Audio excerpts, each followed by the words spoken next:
എന്നെ അമർത്ത് പിടിച്ചിട്ട് മൂക്കുമായി നല്ലോണം ശ്വാസം കിട്ടാതെ ഞാൻ കുറേ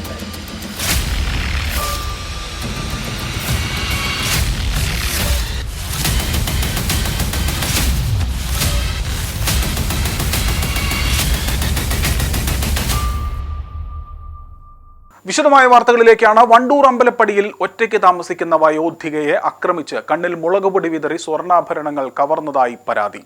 അമ്പലപ്പടി സ്വദേശിനിയായ സ്നേഹവീട്ടിൽ ചന്ദ്രാമവതി അമ്മ എന്ന 63-കാരിയുടെ വീട്ടിൽ ഇന്നലെ രാത്രി 8:30 സംഭവം നടന്നത്.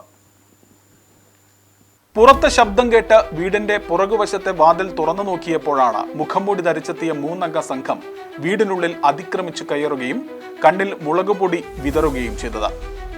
തുടർന്ന് കയ്യിൽ ധരിച്ചിരുന്ന ഏകദേശം 2 പവനോളം തൂക്കമുള്ള സ്വർണ്ണവളകൾ മൽപിടുത്തത്തിനിടെ മുറിച്ചെടുത്താണ് സംഘം കടന്നു കളഞ്ഞത്. മെല്ലെ ഞാൻ ലോക്ക് നീക്കി. ഈ ശബ്ദം കേട്ടിട്ട് പുറത്തേക്ക് നോക്കാം. നമ്മളെ വെള്ള ടാങ്ക് പുറത്തുണ്ടല്ലോ, അയിമയ്ക്ക് എന്താ വീണതാന്നാ ഞാൻ വിചാരിച്ചത്.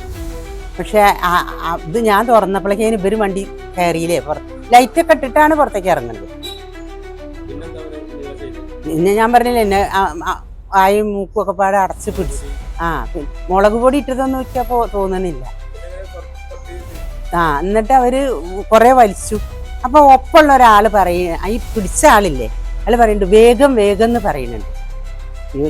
എന്നെ പിടിച്ച ആള് അതില് കിട്ടിയില്ല, ഊരിയിട്ട് കിട്ടിയില്ല. അപ്പോൾ ഒരു എന്താണാവോ 2 ശബ്ദം അങ്ങനെ ഞാൻ കേട്ടു. 2 വലയാണ് കയ്യിൽ, 2 പവനോളം കഷ്ടിയുണ്ട്. പിന്നെ ഞാൻ വീണു, നല്ലോണം വീണു ഞാൻ. അതോടുകൂടി ഇത് കിട്ടുകയും ചെയ്തില്ല, വള കിട്ടുകയും ചെയ്തില്ല. അതോടുകൂടി ഓടിപ്പോയി. പിന്നെ എനിക്ക് കുറേ കഴിഞ്ഞിട്ടാണ് എണീക്കാൻ കഴിഞ്ഞത്. എന്നിട്ട് പിന്നെ ഞാൻ അബീനെ വിളിച്ചു. അതാണ് മൂക്കും വായും പൊത്തിയവര് നല്ലോണം പൊത്തി പിടിച്ചു. അടച്ച് പിടിച്ചിട്ട് പിന്നെ അമർത്ത് പിടിച്ചിട്ട് മൂക്കും വായും നല്ലോണം ശ്വാസം കിട്ടാതെ ഞാൻ കുറേ വലിയ പടക്കൊക്കെ ഉണ്ടല്ലോ, ഭയങ്കര പൊട്ടല്ലേ, മാതിരി പൊട്ടലാ കേട്ടത്. അതുകൊണ്ടാണ് ഞാൻ ടാങ്ക് അമ്മയ്ക്ക് വല്ലത് വീണതാണോ എന്ന് തോന്നാണ്ടായത്. ബന്ധുക്കൾ വീട്ടിലെത്തിയപ്പോൾ ദേഹമാകെ മുളകുപൊടി വിതറിയ നിലയിലാണ് വയോധികയെ കണ്ടത്. തുടർന്ന് വണ്ടൂർ പോലീസിനെ വിവരമറിയിക്കുകയായിരുന്നു. പോലീസ് സ്ഥലത്തെത്തി പരിശോധന നടത്തി. പ്രതികൾക്കായി അന്വേഷണം ആരംഭിച്ചു. പോലീസ് പ്രദേശത്തെ CCTV ദൃശ്യങ്ങൾ ഉൾപ്പെടെ പരിശോധിച്ചു വരികയാണ്. ഇന്ന് രാവിലെയും പോലീസ് വീട്ടിലെത്തി പരിശോധന നടത്തി. ഡോഗ് സ്ക്വാഡിന്റെ പരിശോധനയും നടന്നു.